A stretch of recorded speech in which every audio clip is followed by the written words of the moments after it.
Excited for this. 9 games of absolute beautiful stuff that we are ready to witness. Lidakor, I don't know about you, but I'm ready. Ladies and gentlemen, I hope you're ready as well because it is time. Welcome, welcome, welcome to the Golden League Grand Finals. This is a best of 9 between two of the world's best players. Apparently, according to our UI, we've got 2 Beastyqts, and that is how you know he's just on that next level. The double Beastyqt matchup. It's because we'll he's get that C2, fixed right? up for you. Yeah, that's exactly it. We will get this fixed up, don't worry. But I can assure you, there you go. Izzy MarineLorD is going to be our second player. Beastyqt, our first player. And let's take a look at these spawns. So spawning in on the south side in the color blue, playing as the Mongols, we've got Beastyqt. And on the northern side of the map, a somewhat surprising civilization pick to start the set with. It is MarineLorD playing as the Abbasid dynasty in red. And we talked about this very briefly in the pregame, that Beasty's coming in here guns blazing. Potentially his best civilization, the Mongols, is being brought in here. Whereas for MarineLorD, he's using the Abbasids, one of his lesser used civilizations. But we do have to keep in mind, this is a best of 9. Which means that you're gonna have to use most of your civilizations. In fact, now you might be wondering back at home, hey, this is a best of 9. We only have 8 civilizations in the game. What happens after game number 8? Typically expect him to be aware is because that scout would be there harassing the villager, trying to cause early damage. But he's not doing it. In fact, he's just chilling out, just having a good little time. And if you look at MarineLorD's gold count right now, he's sitting at 81. Which means that he won't have enough gold to go for the fresh foodstuffs upgrade, and this is what you're getting with the horsemen. You reach the enemy base a lot sooner than you would if you would so you're forcing a ton of investment here from MarineLorD by doing these towers, and this essentially allows you to have complete map control and just do whatever you want, really. If you're Beasty, you're also setting that mining camp on fire now, so you're going to get the bounty here if you're Beasty, and this position looks very convincing right now for our blue player. Yeah, and we see additional outposts coming up. This is one of the things that Beastyqt is famous for doing. He invests his wood into these future outposts that are going to be successful in maybe 5-10 minutes. And right now there's going to be an outpost that is going up over towards the west of where this villager currently is. So you'll see that there's an outpost on our screen, but over towards that secondary wood line, he's already got an outpost that is completed, ready to roll in case that MarineLorD looks to transfer those villagers over there. You can see it just chilling out. And as long as he's got line of sight on those villagers, it will be able to dish out plenty of damage there. Super smart moving out that attack speed. Arrow going to be coming off. Looking to try and dish out damage over on that spearman, but obviously the spearman very steadfast and strong in that corner. Not going to be difficult to deal with until it comes out of the pocket, and then all of a sudden going to be poking its way through. A whole mass more of spearmen going to be able to push back this villager, force them away, and now the looks like the horseman going to be heading up towards that northern side, looking to try and dish out damage to that ram, but it seems at this point in time that the push has stalled out. The push has stalled out, but Beasty still benefited from this greatly, because right now if you look at MarineLorD's base, it is a big mess right now, and he's yet to clean up those towers. Now, Beasty probably hasn't spotted that ram for a while, so that's why he went for the arrow slits on those towers, despite the fact that there is a high probability of him losing this. And look at that, nice little move from MarineLorD, garrisoning the spearmen inside the battering ram to make sure the tower can't kill them. The moment they jump out, Beasty is going to refocus, and now the villager finding a wolf over there, but as you pointed out, Beasty is setting himself up long-term with those towers, making sure that it is as difficult for MarineLorD to clean this up as humanly possible. Beasty, because this is usually how Beasty loves to play the Mongols. Go for that semi-fast castle approach, pick up the relics, and after that build your second town center. You won't be falling behind that much in villager numbers, but you will be set up long-term with 3, 4, potentially 5 relics in the bank. Beasty now looking to try and turn the attention towards the enemy side. We did see that camel come out and try and take out some villagers, but fortunately there was enough horsemen there to deal with it. Get sniped out by the Khan. The battering rams also cleaned up the majority of the outposts over on his enemy side of the map. If we can take a look at Beasty's perspective, I'd love to see what his line of sight looks like, because typically at this point, Beasty, he would be sitting very happily with just plenty of outposts around the enemy base, but you can see there's absolutely nothing right now. The only thing he's got in regard to any form of line of sight is that Khan that is just actively over on the enemy side. So MarineLorD's done a great job in this early stage of the game to prevent that aggression from lasting, because so typically you would expect to see Springalds coming out with their emplacements, but it's not going to be the case today. Yeah, indeed, it's a great move from MarineLorD, and he secures the northern side of the map with that. The northern side that has 2 berry patches out there, so it's immensely valuable for the Beastyqt player. Beastyqt still has some horsemen in here, looping around trying to find some straggler villagers, but ultimately his long-term goal is to go into Castle Age. But wait a second, he finds the gold mine over here. Bit of a pedestrian reaction actually from MarineLorD. Hello? MarineLorD seems to have fallen asleep at the keyboard. Not the best reaction times right now. I do assure you guys, this guy is considered by many to be a #1 player. But unfortunately, what's going on with MarineLorD? Now finally reacting to this raid. He's lost a huge amount of villagers here, Lidakor. And that's the effect of those towers and the con. You get immune to the attack notifications out there. That con has been shooting the villagers on the wood line for a long time. And MarineLorD just ignores the attack notifications because he says, oh, it's only the con, it's not going to kill my villagers. And by the time he notices that this attack notification belongs to something else, he loses a ton of villagers. He's on 2 town centers, but only 2 villagers ahead compared to Beastyqt. Great raid by Beastyqt, and now he's on the way to Castle Age. Oh my lord, if I'm MarineLorD right now, I'm probably just waking up, but I'd also be a little bit upset with myself, a little bit disappointed. But, I mean, one of the things that you mentioned earlier, and I want to point this out, what a beautiful spawn MarineLorD's got this game for the Beastyqt dynasty. Double berries on the back. This is such a great spawn because sometimes you do get berries that spawn towards the front. We can see that Beastyqt's actually got a berry spawn towards the front, but MarineLorD gets a double back berries. This is insane stuff for the Beastyqt. He's going to be super happy with this. Clear and take out villagers. Now they're going to be able to take out down that spearman. More Lancers running in on the wood line, and MarineLorD just getting absolutely run around right now.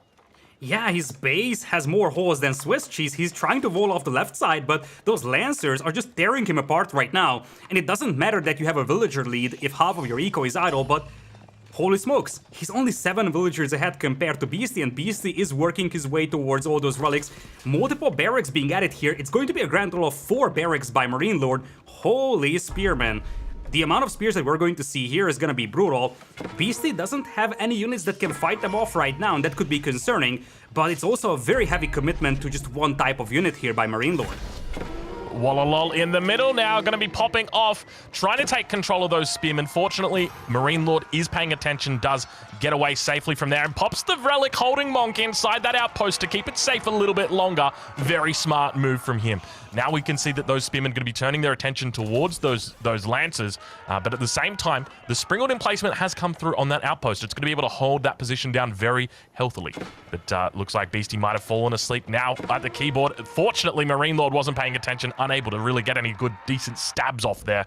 Let's check in over on... Oh no! The second time in the game! The second time that Wolf is coming in to help out MarineLorD. This is only meant to be a 1v1, but it seems it's a 2v1 at the moment, the way Gaia is treating Beastyqt. At least the deer aren't attacking his villagers yet, so there's a positive about that one. But there we go, second town center for Beastyqt. If you took a page out of Beastyqt's textbook of how to play Mongols, this is exactly the page that you would take out. Early aggression with towers, into fast castle, relics, and then a second town center, starting that slow tower creep right after that with the Springald emplacements. This is so far a textbook game by Beastyqt, whereas for MarineLorD, he's struggling to hold these raids. But now look at the villager count, it's essentially even between the 2 players, and Beastyqt is sitting on 5 relics. From this point on, all he needs to do is just keep spamming towers, sit back and wait for his opponent to come to him, because every single element of the game is in the favor of Beastyqt right now. By the way, he's dropping a siege workshop with Mongols, which is a little uncharacteristic instead of going for improved siege engineering, but it also signals something very important. He decides to bail the siege on the siege workshop and spend all of his stone on weapon emplacements. He doesn't want to spend his stone on double training or improved upgrades. All goes into weapon emplacements. Yeah, very smart move there from him. Obviously, as the Mongols, you don't have the ability to mine stone, you don't have the ability to trade for it. There is no way that you can gain it other than having that Uvu. And the only way that you can get emplacements, especially those expensive Springald emplacements, is with stone. So it means that there is technically a limit on how much you can actually have in that regard. But now we've got ourselves a little bit of a counter push coming out. The first time MarineLorD ever looks to put some pressure on his enemy. We did see that Camel Archer come in earlier in the game, but now it seems that MarineLorD's found a little bit of a spine and he's looking to try and push out off it towards that enemy base. The barracks did get picked off over here, and you see, as you pack up your buildings, you essentially remove all the armor from them, so the barracks got destroyed very easily, and look at that, the prayer tent is now under attack. All 5 relics could be gone in a blink of an eye here for Beastyqt. Yeah, he needs to pick this up and pull it back really quickly. You can see he's fortunately got plenty of archers in here. Brantan going to be able to make it out safe, and those Mongol outposts, or rather those Mongol race cars, just zoom on out of here. They are so damn quick, aren't they? Yeah, if you get the upgrade for them, they're really quick. But you know what else is quick? The death of your archers if they eat some mangonel shots, because that's exactly what's happening. Beautiful hit by MarineLorD on that group of archers. Yeah, that was a lot of damage that came out. The other thing to note as well, that MarineLorD tried, or rather Beastyqt tried to save that single Springald. MarineLorD saw it, and so he made sure that his Springalds fire at the exact same time, so it meant that there was no window for Beastyqt to actually repair that unit up. But a beautiful little raid coming in over on this south side. MarineLorD looking to turn the tables. He's found himself a 10-villager lead right now. He's taken out quite a few of Beastyqt's villagers. Yeah, quite a few villagers got taken down over here, and keep in mind, MarineLorD does have a pretty respectable resource bank as well, so there is more where this came from. Beastyqt being cut off from gold a tiny bit over here if you exclude the fact that he's got 5 relics, and getting pushed a little bit under his second town center here. Towers and the Springolds, supported by the archers and crossbows, should be able to hold this one though, but MarineLorD definitely buying himself a lot of precious time over here, and he's in the middle of that farm transition, so once he completes that, he could renew these assaults, and we could be looking into a very even game here that has a high possibility of going into Imperial. Yeah, that's definitely the case. Now, I just want to mention, I love the way that MarineLorD is adapting here. We saw just 3 spearmen in the base, just building a random ram. And you might think that it's random. I might have said that it's random, but that is not the case. There is an intent behind that ram. There are outposts that are dotted all around this map, and MarineLorD is intent on cleaning them up, as well as cleaning up this little bit of a raid down here like Beastyqt is as well. It's a very nice idea by MarineLorD over here. He needs to make sure that those towers aren't creeping up on his base, because it's one thing that those will have the Springald emplacements, so wherever you go, you're being shot at, but it's also the information factor for Beastyqt. And the players at the highest level understand that information. The Beastyqt looking very strong in this late game. He's looking very strong, and I mean, Beastyqt in late game is probably the biggest love stories of Age of Empires 4. He's unbelievable when it comes to late game. There are just no words for that. His perception of how to play the game in the long scenarios, no matter the Civ matchup, no matter the map, is, I think, one of its kind. So, for MarineLorD, you don't want to enter that 45-minute plus domain, because that is Beastyqt territory with capital letters. And that's exactly it. Like, typically, when you think about MarineLorD, you think of him as this methodical player, doesn't make a lot of mistakes, waits for his enemy to make a mistake, and then capitalizes on it. Beastyqt, on the other hand, he's methodical, but he loves to delay those games. He's happy to take poor trades in the early game if it means that he can solidify his position in the late game. But now we've got ourselves a bit of a battle beginning to break out. Plenty of archers on the backside here. Beastyqt gonna be trying to hold on as the villagers get pulled from MarineLorD. He's looking to try and take out all the Springalds here. There are so many Springalds here for him, and now those crossbows going to continue pushing up on the backside. Villagers really getting intent. Look at the torches coming out right now, Lidakor. Yeah, he's focusing down those expensive Springolds, and love how he's moving up with his army. He's understanding that he can win that fight, and he's cutting off the retreat path. He's wiping up the floor with Beastyqt's army over here. Beastyqt went from 17 military population to just 30 in a blink of an eye. Beautiful surrounding there, and suddenly MarineLorD's army is looking a lot scarier than what it used to look like a minute ago. Now dropping a keep in that middle area as well, solidifying control over that central sacred site. Actually cancels it upon seeing the Springold emplacement placed on that tower. You can't help but feel that that excess amount of Springalds that came down for Beastyqt lent to that outcome. Because when you invest in a Springald, what are you investing in? You're investing in a siege unit that counters other siege units. And when MarineLorD only makes a single mangonel, and that mangonel dies before that engagement even begins, then what purpose do those Springalds actually serve? And right there we witnessed it. They got completely eaten alive. Beastyqt spent probably close to, I'm just doing some quick math here, 4,000 resources on those Springalds. And that 4,000 resource could have been on men-at-arms, it could have been on lancers, it could have been on horsemen, archers, spearmen, anything. But unfortunately, it was on Springalds, and it meant he got absolutely whomped. Beastyqt was probably expecting way more mangonels here from MarineLorD, and that's not a terrible idea if you think about that. Abbasids, they love to build their siege on the battlefield, so Beastyqt was probably like, hey, there's a bunch of infantry coming my way from the Abbasids, they're likely going to employ like 3, 4, 5 mangonels, I need a lot of Springolds. And he probably himself was very surprised about the fact that MarineLorD is not using a single mangonel over here. In fact, the only non-human component of his army is just 1 traction trebuchet and 1 battering ram. The rest of it is all infantry. Yeah, now continuing to push forward. We see those sacred sites being neutralized slowly. A couple of mangonels now coming out for Beastyqt, looking to really live up to that name, Siege-Qt. It is something that we see out of him quite a fair bit, but he's going to continue adding in more siege behind this. We see Springalds coming out for both players now, and a lot of men-at-arms in queue for MarineLorD. Yeah, once you have the mangonels on the battlefield, MarineLorD can't neglect that. MarineLorD has to add his own Springles, and that's where those Springles that Beasty has come into play. They could snipe down the ones coming from MarineLorD. 14 Lancers also in the army of Beasties, so he does have a tremendous amount of mobility with those, and he could use those for raiding. As we do see MarineLorD getting close to pop cap, so with him being pop capped, he could start thinking about going into Imperial. Beasty, on the other hand, getting close to pop cap as well, but his food count isn't looking spectacular by any means. Yeah, it's something that we've yet to really see for him, bringing out, you know, that huge investment in food. But another bit of a raid coming down. Beasty going to be falling back towards that town center. That Woodline getting raided by just a handful of spears.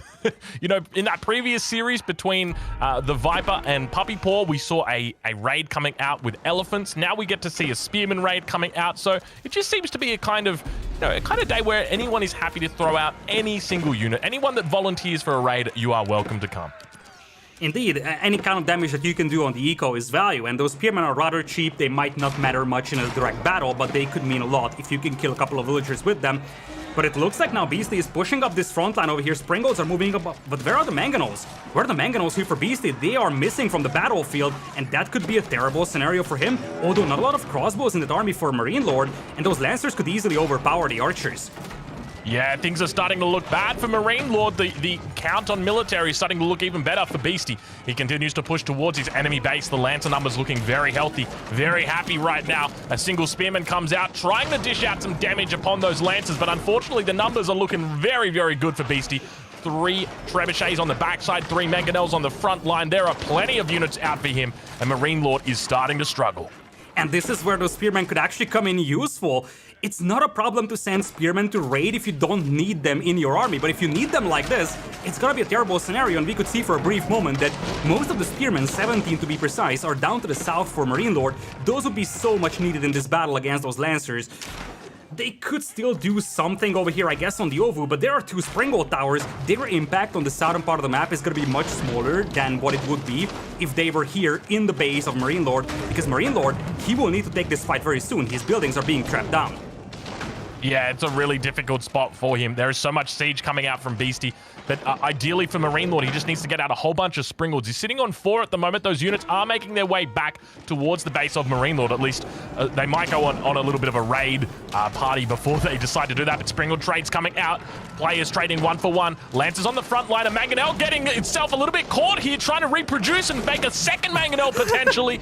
But unfortunately, it looks like they've pulled themselves out a little bit too early. It's not going to be happening today. And now those mangoes just coming off on the back line. You can see the damage getting thrown down upon those crossbows.